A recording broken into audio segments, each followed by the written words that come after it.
नमस्कार, स्वागत है आपका बोलतंत्र पर। और सिराथू जो उत्तर प्रदेश की सबसे हॉट सीट बनी हुई है, वहाँ के मुद्दे क्या हैं और तमाम बातें क्या हैं। कल जो बयान केशव मौर्य ने दिया अमित शाह के साथ मंच से, वो ये था कि 10 तारीख के बाद सबका हिसाब होगा। तो क्या इसे एक धमकी के तौर पर देखा जाए कि 10 तारीख के बाद सिराथू की जनता का हिसाब होने वाला है, या इसका कोई और हिसाब का पैमाना है? पहले तो मैं आपका इस उदेन खुर्द के गांव में आपका हार्दिक स्वागत अभिनंदन करता हूं। प्रायः ये देखा जा रहा है कि सिराथू में मीडिया वाले आके एक विशेष पार्टी के लोगों को इकट्ठा करके उन्हीं से सवाल जवाब कर लेते हैं, लेकिन यहाँ सिराथू में चल क्या रहा है गांव की हकीकत जानने के लिए उनको गांव में कोई नहीं आ रहा। पत्रकार बंधु, आप आए हैं, आपका उदेन गांव में आपकी बोलतंत्र चैनल के माध्यम से हम आपका हार्दिक स्वागत करते हैं। और प्रदेश में आपकी वीडियो के माध्यम से जहां तक हमारी बात पहुंचे, उनको सिराथू में क्या चल रहा है यहाँ की आवाज़ आप तक पहुंचाना चाहेंगे। पहली चीज़ तो बता दें कि भाजपा सरकार ये कई सारे इधर उधर की बातें कर रहे हैं, लेकिन चुनाव ऐसे नहीं जीता जा सकता। ये लोग बोल रहे हैं कि हम जीत रहे हैं, लेकिन आप बताइए क्या रोजगार मुद्दे पे ये बोल रहे हैं? यहाँ पे रोजगार मुद्दे पे तो जिक्र ही नहीं हो रहा है। न युवाओं की कोई बात नहीं हो रही है, न शिक्षा की बात हो रही है। महंगाई चरम पे है, उस पर कोई बात नहीं हो रही है। किसान यहाँ मर रहा है, सांड हाँक रहे हैं। बड़ी बड़ी ये पिछड़ों के नेता बनते हैं। यहाँ आरक्षण घोटाला होता है, उस पर कोई बात नहीं करते हैं। इतने बड़े नेता हैं। यहाँ 69,000 शिक्षक भर्ती में 15 से 20,000 सीटों का आरक्षण घोटाला हुआ। कुल मिला के पिछड़े और दलितों की सीटों को हक दूसरे को दे दिया गया। उस पे इन्होंने माननीय उप मुख्यमंत्री जी ने एक शब्द नहीं बोला। नहीं तो ये तो बड़े मन से दावा करते हैं कि हम पिछड़ों की सरकार हैं। इनके पूरे मंत्रिमंडल में सबसे ज्यादा पिछड़े मंत्री हैं। ये दावा तो ठोकते हैं, दावा ठोकते हैं, लेकिन ये सिर्फ स्टूल पे बैठना जानते हैं। इनका माननीय योगी आदित्यनाथ के अलावा और किसी की नहीं चलती है। इतना बड़ा मतलब देखा जाए तो आरक्षण घोटाला हुआ, इन्होंने कुछ सवाल जवाब नहीं किया, उनको न्याय नहीं मिला। आप किस बात के पिछड़ों के नेता बनते हैं? ये पूरी सिराथू की जनता के साथ साथ प्रदेश की जनता चूतिया नहीं है, इसको सब जान रहे हैं। आप किसानों की बात नहीं कर रहे हैं, युवाओं की बात नहीं कर रहे। रोजगार मुद्दा इनके मैनिफेस्टो में है ही नहीं।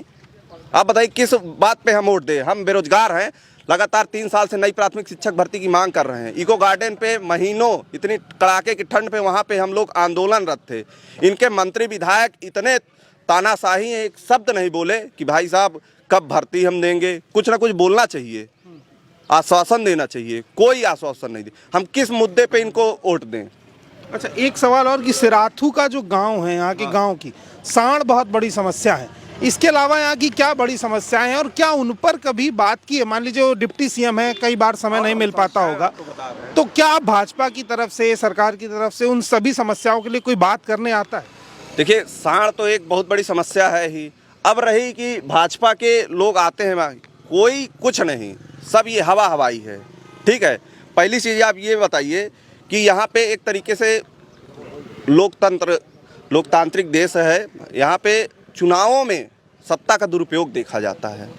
पिछले कई सारे चुनाव हैं, सिराथू की जनता जानती होगी कि किस प्रकार से सत्ता का दुरुपयोग होता है। ये नहीं होना चाहिए भाई। कोई गरीब घर का, किसान घर का लड़का है, उसको ऊपर तक पहुंचने का अधिकार है। ये तानाशाही नहीं चलेगी।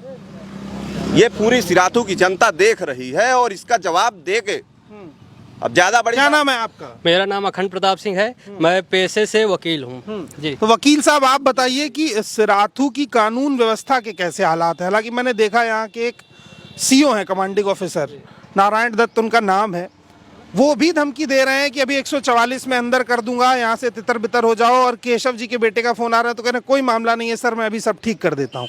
तो क्या ये सिर्फ एक जगह का माहौल है? सिराथू की पूरी पुलिस का यही रवैया है? जी, देखा जाए तो पूरे ना केवल सिराथू की, पूरे प्रदेश की सेम यही व्यवस्था है। आप जैसे जो सत्ता में है, जैसे योगी जी सत्ता में है, तो जैसे कि उस दिन उदयन खुर्द में मामला हुआ तो सीओ साहब आए और वो यहाँ पे हम लोग, जैसे कि मैं वहाँ पे हमसे कह रहे थे कि आप इनको पूरी पब्लिक को हटाइए, अदरवाइज यहाँ पे सब पूरे धारा 144 लगवा के सबको अंदर करवा दूंगा।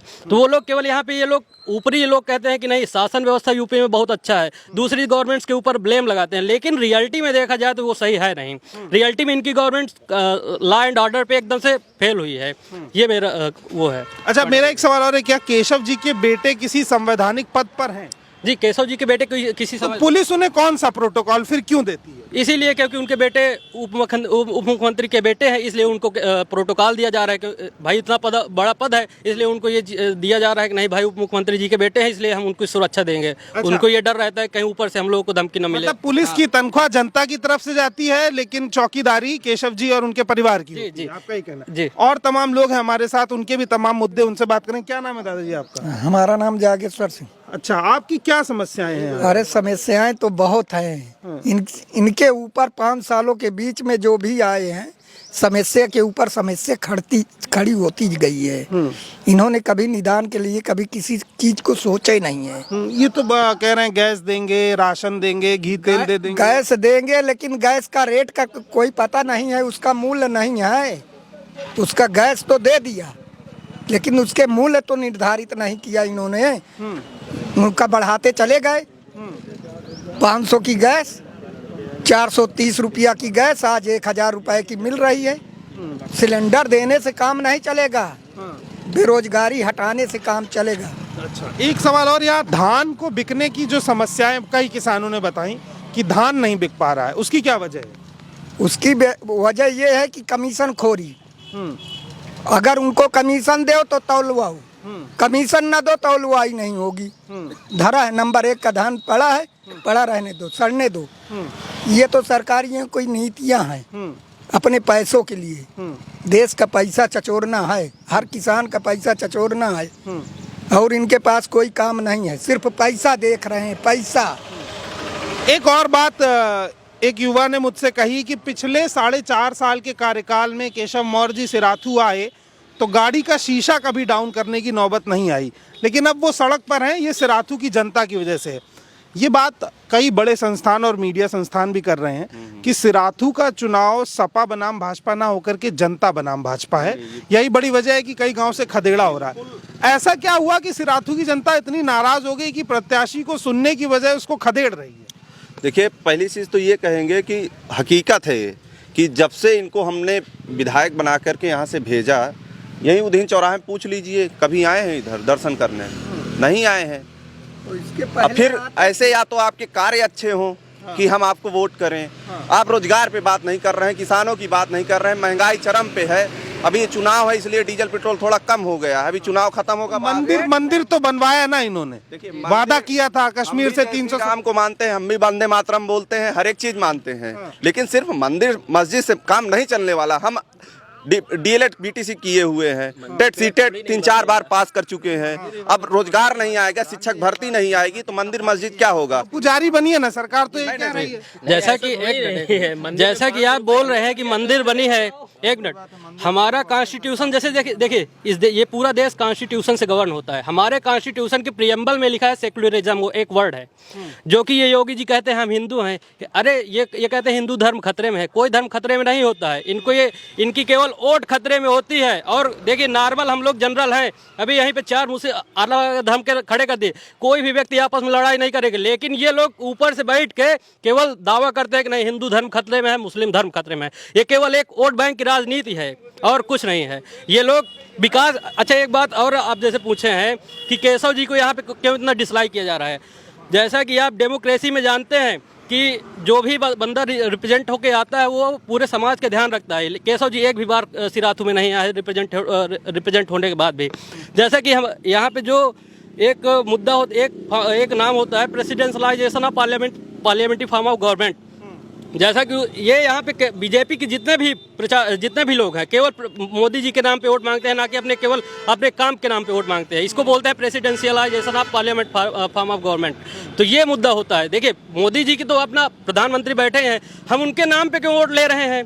ये उनके नाम पे क्यों वोट ले रहे हैं? इनको वोट लेना चाहिए अपने काम के नाम पे। ये यहाँ पे क्या काम किए हैं उसके नाम पे इनको वोट लेना चाहिए, ना कि मोदी जी के नाम पे वोट लेना चाहिए। हमने डायरेक्ट मोदी जी को नहीं इलेक्ट किया, इन्होंने मोदी जी को हमारे बेसिस पे इलेक्ट किया है। इनको ये चीज़ पता होना चाहिए, जबकि ये अनपढ़ है और इनको ये चीज़ नहीं पता है, क्योंकि ये चीज़ है। क्या नाम है आपका? शुभम सिंह। शुभम, क्या आप इसी गांव में रहते हैं? आपकी क्या समस्याएं, कैसे देख रहे हैं सरकार को? देखिए भैया, ये सबसे बड़ा मुद्दा तो रोजगार का है। मैं डीएलएड का छात्र हूँ और पिछले 3-4 सालों से देख रहा हूँ इन्होंने एक भी भर्ती नहीं निकाली, और इन्होंने जो 2 भर्तियाँ निकाली भी हैं 68,000 69,000, ये सिर्फ शिक्षा मित्रों के लिए थी, शिक्षा मित्रों को समायोजन के लिए। तो वो 2 करोड़ रोजगार का जो वादा था उसमें से 1 लाख भी दर नहीं पाए हो। हमारी तरफ तो ये भैया डीएम बन गए हैं, अच्छा, ये तहसीलदार बन गए हैं।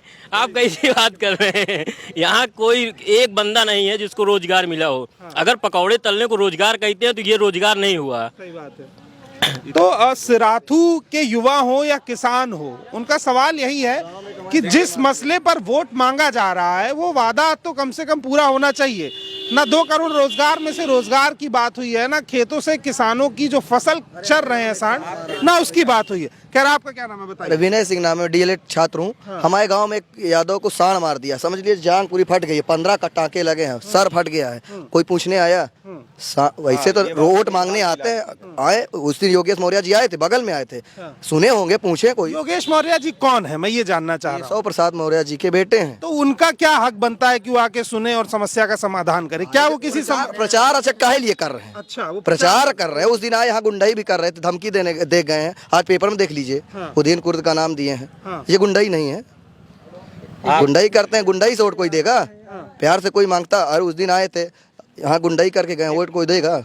अच्छा, उदयन खुर्द की उस दिन इतनी बड़ी घटना थी, मैंने उस दिन के तमाम अखबारों को देखा, तमाम मीडिया संस्थान भी खंगाले, तमाम बड़े चैनल यहाँ बाइट लेने आए थे, लेकिन वो खबर मुझे कहीं दिखी नहीं। इसकी क्या वजह रही है? कहीं ना कहीं प्रेशर रहता है। वही मैं जानना चाहूँगा कि यहाँ पे बड़े बड़े न्यूज़ चैनल है, वो कोई हकीकत दिखाता ही नहीं है।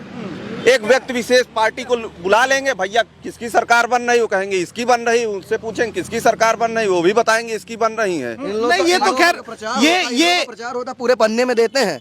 और उस दिन की न्यूज केवल इतने में दिए थे। अरे निकले क्या नहीं है? थी अच्छे अरे अखबारों में कोई, हाँ वही कौशाम्बी टाइम्स कुछ ऐसे, दैनिक जागरण, अमर उजाला सब देते कहाँ है?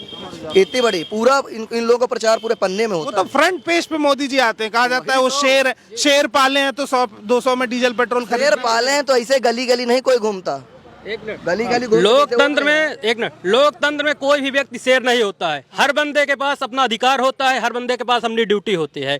तो मोदी जी यदि ये सोच रहे हैं कि हम शेर हैं तो मोदी जी की गलत फहमी है। नहीं तो आप इस चीज से नहीं खुश हैं? पूरे विश्व में भारत का डंका बज रहा है, उस चीज से कोई मतलब विश्व में ये केवल न्यूज पेपर देखे, गोदी मीडिया जो है, जैसे कि मैं कुछ तथाकथित न्यूज मीडिया का नाम लेना चाहूँगा, जैसे अंजना ओम कश्यप जी का एक दिन मैं इंटरव्यू सुन रहा था, वो केवल मोदी जी की ही पक्षपात कर रही थी, अखिलेश जी के साथ था उनका। एक आध बार अंजना और मोदी भी अपना नाम, हाँ, तो वो लोग बड़ा पैकेज उनको मोदी सरकार से मिला होगा, इसीलिए वो मोदी जी का नाम ले रहे हैं, उन्हीं का इसलिए प्रचार कर रही हैं। तो इसलिए मैं गोदी मीडिया से भी ये आपके चैनल के माध्यम से कहूंगा कि वो लोग सुधर जाएं, अदरवाइज लोकतंत्र में उनको भी सुधार दिया जाएगा।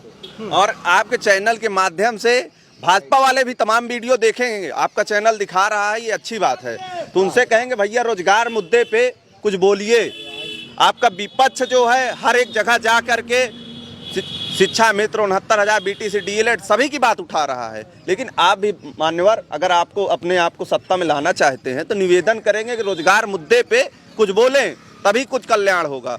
और ये जहाँ तक हम देख रहे हैं कि रोजगार मुद्दे पे भाई आप कुछ कर ही नहीं रहे हैं, तो हम कह रहे हैं कि बोलने से काम नहीं चलेगा, करने से काम चलेगा। बोलने का तो बहुत बोलते हैं, लेकिन जब आप जमीनी स्तर में करेंगे तभी तो हम जनता मानेगी। तो कहीं ना कहीं रोजगार का मसला पूरे उत्तर प्रदेश का सबसे बड़ा मसला बना हुआ है, क्योंकि वादा था 2 करोड़ रोजगार का और 2 लाख में हवा निकल गई है। अब सवाल ये भी है कि क्या सिराथू के तमाम गांव में जो आवारा पशुओं की समस्या है उस पर कभी बात की जाएगी? सवाल ये भी है कि जो प्रत्याशी वोट मांगने आए हैं क्या कभी मुद्दों पर बात करने की हिम्मत जुटा पाएंगे? इन तमाम सवालों पर जो भी जवाब होंगे शायद कल के परिणाम आपको बता दें, लेकिन फिलहाल हम यही कहना चाहेंगे कि मीडिया में नेताओं के इंटरव्यू लेने से बेहतर है कि आप जनता के बीच जाकर उनकी समस्याओं पर बात करें, क्योंकि अगर आप जनता के मुद्दे नहीं दिखाएंगे तो राजनीति का तरीका धीरे धीरे बदलता जाएगा। बाकी अपडेट्स के लिए देखते रहिए बोलतंत्र, बने रहिए हमारे साथ। धन्यवाद।